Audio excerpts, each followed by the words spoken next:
person who loves cats. I never meant to get so fat, but here I am despite what's done. So let's get into this and have some fun.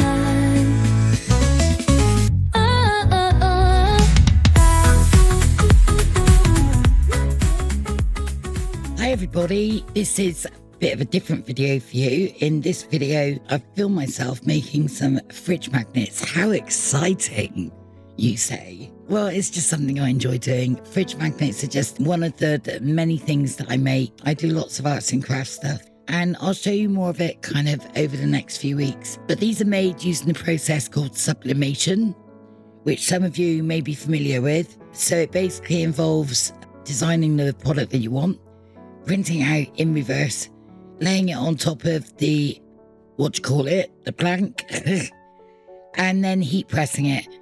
So it is important that whatever you're laying it on top of, the thing that I called the blank, whether it's a fridge magnet, keyring, t-shirt, whatever it is, it needs to have a sublimation coating, otherwise it won't take. So if you wanted to sublimate onto a cotton t-shirt, you would need to put vinyl on it first, because there needs to be some kind of acrylic-y, plasticky kind of thing for the ink to go on. I explained this really badly, so why don't we just watch the video?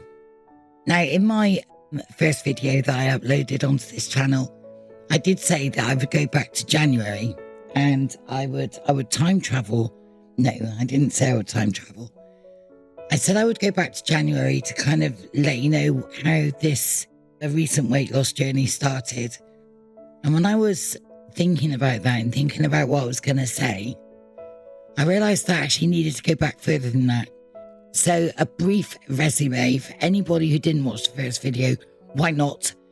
No, anyone who didn't watch the first one. Overweight all my life, blah, blah, blah, diet, fell, got married 2019. Here I am, 2025, and I've put on 10 stone. So, right, how did I get here? Well, we know how I got here. I got here from eating salad and drinking water. No, clearly I didn't get here through doing that. So we're going back to October 2024. Now, it probably won't surprise any of you that have seen me in that first video that I do suffer with back pain. But normally it's only when I'm standing or walking. But this one day in October, I woke up and flipping heck, I felt like I was getting electric shocks all the way up my back every time any part of my body moved. You know, so I could just like scratch my nose and I'd get this horrible pain down my back. So this went on for days, went on for weeks. It wasn't like 24 hours a day constantly. Some days were worse than others, but it was constant enough that it wore me down.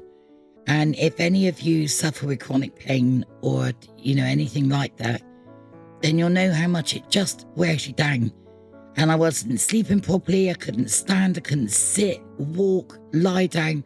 Everything I did was done so cautiously because I knew there was a really high chance I was going to get this shock of pain, and I swore a lot over that period of time. And then finally in December, I'd had enough.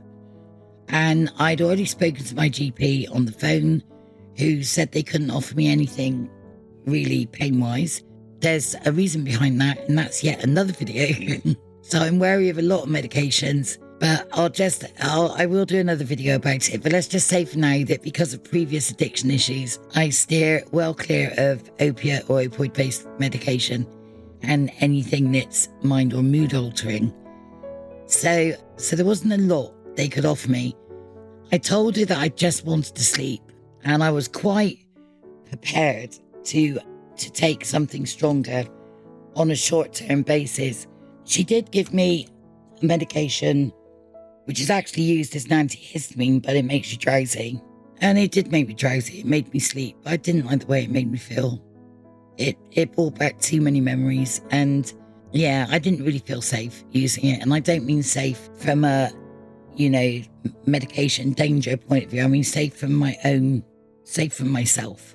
Then I had a text message from the surgery, as I'm type 2 diabetes, and they said I needed to go and have a blood test. So I went I went to the surgery and I ended up crying to the nurse that did the blood test. And the poor girl, she only asked me how I was. And I just burst into tears. And I told her that I'd had enough and that I was at the end of my road. I'd been really, really trying to lose weight. I'd been trying to eat sensibly. I'd been trying not to eat in the evenings, all the things that I knew that I shouldn't do. I'd been trying so hard. And I just failed every single time. And that, on top of everything else, was just making me feel horrible. But when I told her I'd had enough and I was at the end of my road, and I also said to her, if this is my life now, I don't want it. And I don't mean that to sound as self-centered as I'm pretty sure it does. And I'll make it clear that I was not at that point where I was considering doing anything silly. I was simply stating that I couldn't deal with my life as it was at that moment, and I wanted it to change because the thought of it staying the same or, God forbid, getting worse was unthinkable. So she promised to have a chat with the new practice nurse. In the meantime, my results came through. My HbA1c was 10. So like it or not, I was getting that next appointment with the nurse. So long story short, I'd been on the waiting list at one of the hospitals here for about 5 years under their weight management team. And they cover lots of things like diet, additional help, therapy, and bariatric surgery. Well, I didn't want therapy because I'm pretty sure I'm beyond therapeutic help. But I was considering whether bariatric surgery was a route that I would need to go down. It wasn't something I really wanted to do, but anyway. I hadn't seen anyone in this 5 years as the list was so long. So the nurse said, as a first step, why don't you phone them, ask them where you're at, and tell them that your practice nurse has suggested that they give you Mounjaro. So I phoned them. The lady I needed to speak to was on annual leave. So I waited for her to come back. I left messages, I emailed, and I finally spoke to her, only to be told that I was discharged in May 2024. And I was like, what? I didn't have a letter, although she swears that one was sent. My doctor's surgery didn't have notification of it. But anyway, sometimes there's no point arguing, is there? I asked why I was discharged, and apparently they tried to call me on my mobile at the beginning of February, and I didn't answer.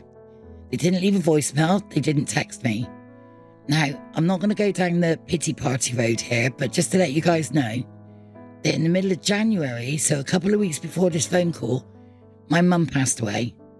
So it is very likely that I missed a phone call at the beginning of February.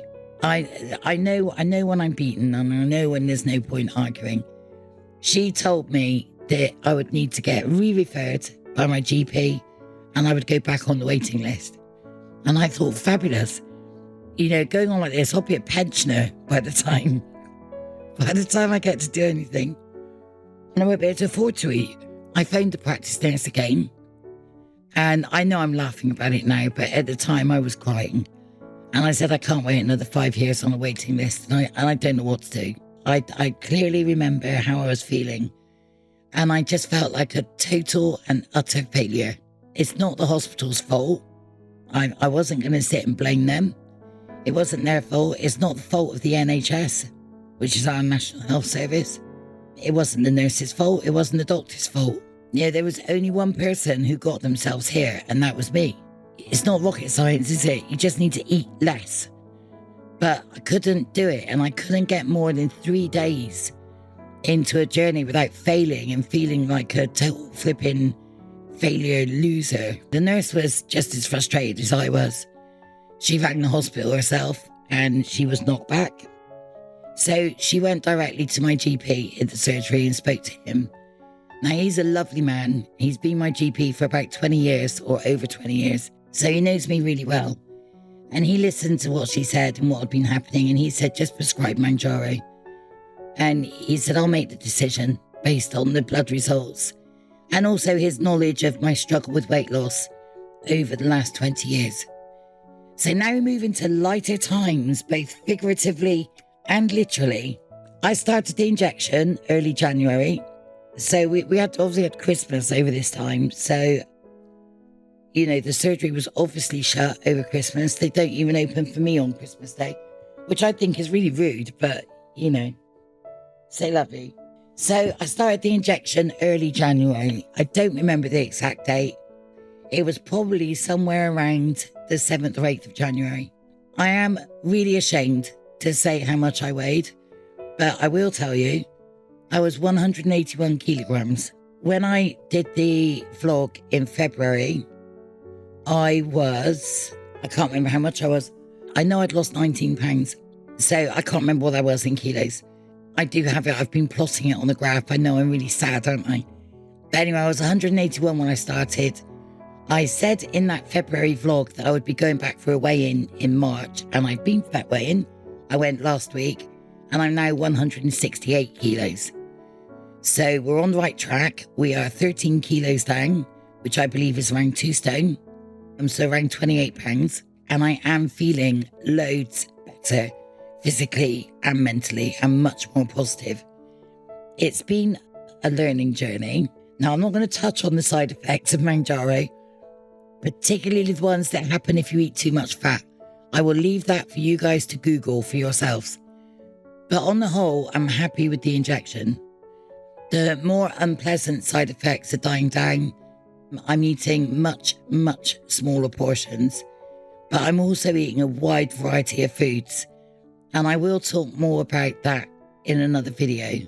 So I'll tell you one thing I do feel though about the Mounjaro, and I don't think I should feel like this. But anyway, you can decide. Let me tell you, I still feel sometimes like a bit of a failure because I feel like you needed an injection to help you lose weight. I give myself a really hard time. And then I think, you know, shouldn't I just take whatever works? Shouldn't I do whatever works? I haven't watched many of his videos, but I've watched a couple of videos from Obese to Beast. And I have to say, he looks incredible. Absolutely incredible. And I'm so flipping in awe of the transformation that he made to his body. And I just caught a line on the yesterday where it said that he did it without Ozempic and without, you know, and I thought that's incredible. But I can't do it.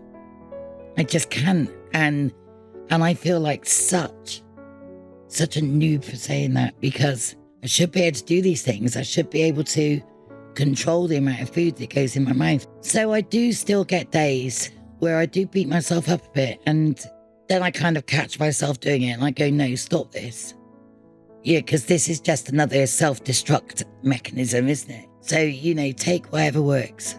Take whatever works and run with it and do it. I will do a separate video about what I eat, because I want to talk a little bit about my food associations, because I'm pretty sure that I'm not alone on it. I want to do a separate video about that. So anyway, that's all of you. If you've watched the first video, then you're all up to date. If you've only watched this one, then go and watch the first one as well, which is the February 20th, I think it is, vlog, and that'll just tell you a bit more about why I started the channel. My next video is going to be something probably, I think I'm going to give you the backstory on the medication thing, because that's quite an important one. So I think I might give you that one. If there's anything that you want me to cover, or you've got any questions about the Mounjaro, just get in touch and tell me. I will put an email address, or on my Instagram actually, is on the YouTube thing. If you look under me, then you see my Instagram. So just send me a message and I'll happily, if I know the answer, I'll happily tell you it. And if I don't, then I won't. You know, I don't want to be just another person on the internet in the world who blames everything except for the food they put in their mouth for being obese. And I do want to change it. Day by day, every day, things are changing. So that's good.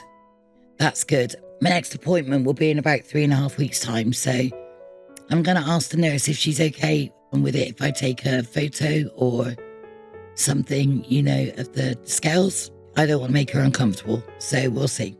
So as I said at the beginning, these fridge magnets, which I was so super happy with the way they came out. They're really bright, really colourful. They're made out of very thin aluminium, and the actual coating on it has got a really slight glittery kind of, effect, a shimmery, glittery thing when you hold it under the light. So I made just under 200, so I think that'd keep me going for a while. Yeah, I did speed up the video by about 1200%, and it was still massively long. But they take ages. I mean, they took me a week to do the designs, and then it took me the best part of a whole day to print it out, tape the magnets down, tape the blank things onto the paper, heat press them, take them off, put the magnets on. Takes ages, but I love doing it. And it's just one of the things that I love doing. One of the things I wanted to share on this channel, my artwork, my craft stuff, and my music.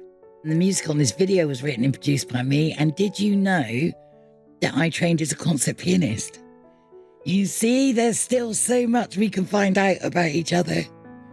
So thank you for watching. Thank you so much for watching. Please like and subscribe. It would mean so much to me. It really would. And look out for the next video. Well, at least you didn't have to look at me this time. You got to look at all the pretty fridge magnets. So anyway, guys, that's it for today. Thank you once again, and I will see you next time. Take care. Meow, meow.